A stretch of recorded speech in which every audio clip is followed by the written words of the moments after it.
Every time we buy a shirt, eat an avocado, or use a smartphone, we may be drinking more than we realize. Not water in our glass, but water behind the goods. Water used to grow cotton, irrigate crops, extract minerals, dye fabrics, or cool electronics. That hidden water flows across borders in food, textiles, and minerals, and for many places in the world, it's becoming a flashpoint for crisis. A recent Chatham House study, Tackling Trade-Related Water Risks, breaks open how global trade in water-intensive commodities is making water insecurity worse, especially in places already suffering from scarcity.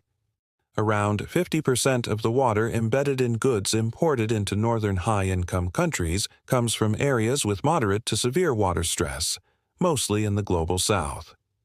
Imagine goods we enjoy, produced somewhere far away where water is scarce. Export crops, textiles, minerals, all using up water that might otherwise go to households or ecosystems or ensure local food supplies. This is not just inefficiency, it is risk to water security, local livelihoods, and even political stability. Let's map the scale. The production of traded goods, food, textiles, minerals, accounts for roughly 30% of freshwater withdrawals worldwide. About 2 billion people live in water-stressed countries, where usage exceeds the rate that water sources naturally replenish. Places where water is the difference between health and disease, food and famine. For many high-income countries, 40 to 80% of their blue water footprint, the portion of water drawn from natural freshwater sources, in the goods they consume comes from abroad, often from regions that are already stretched. In sectors, agriculture, 6 crops, wheat, rice, cotton, maize, fodder, sugarcane, dominate the water-intensive exports.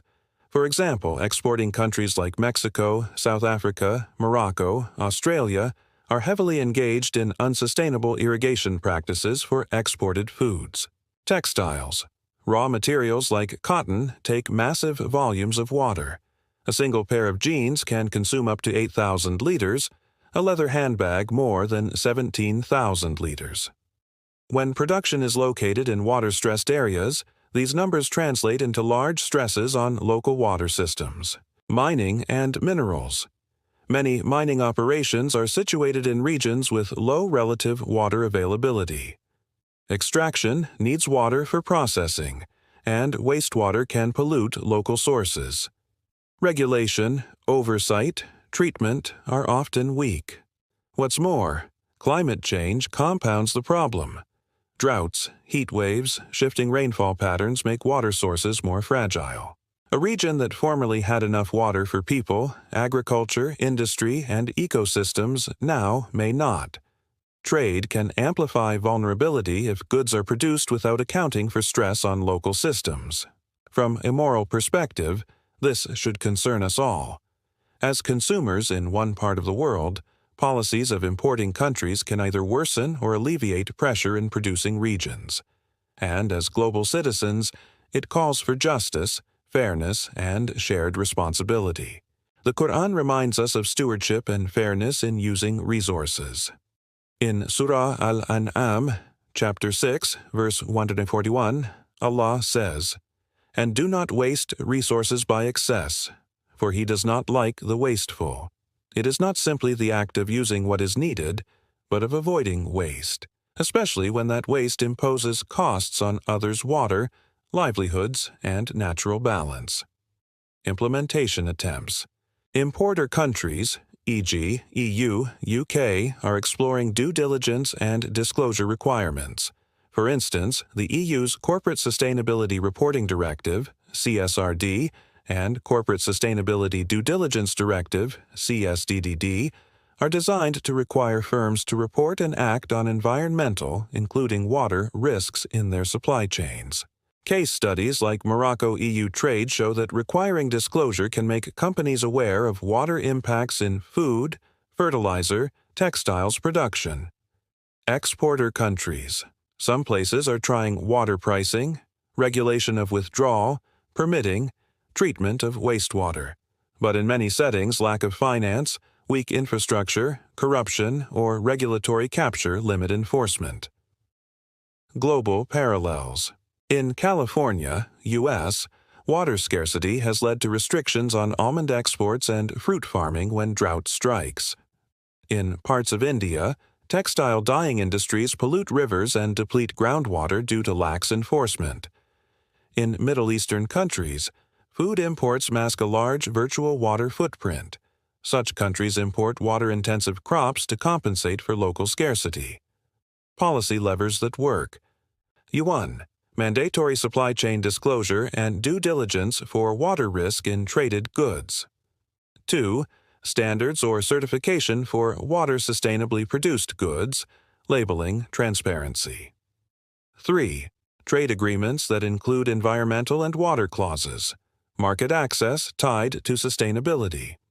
4. Financial and technical support for producers in exporting water-stressed regions to build better water management, irrigation efficiency, wastewater treatment, sustainable agriculture. 5. Global cooperation, data sharing, standardization, perhaps WTO or UN involvement to set norms for trade-related water sustainability. Now, a deeper moral grounding. The Quran speaks not only of not wasting resources but of justice in distribution. In Surah Al-Hums, chapter 104, verse 6-7, we hear, "No, but you do not honor the orphan, nor encourage one another to feed the poor." While this verse speaks directly of caring for orphans and feeding the poor, the broader principle applies. Ignoring vulnerable people, those without reliable water access, is failing a moral duty. And surplus trade-driven water extraction from their lands without fair compensation or protection is an act of injustice. Another verse, Surah Al-Ma'un, chapter 107, verse 7, states, "and does not encourage the feeding of the poor." Again, this underscores caring for the small, the weak, the dependent. Water-intensive trade that undermines local water availability often harms poor communities the most. Their struggle is invisible in global commodity prices but is real in thirst, lost crops, polluted rivers.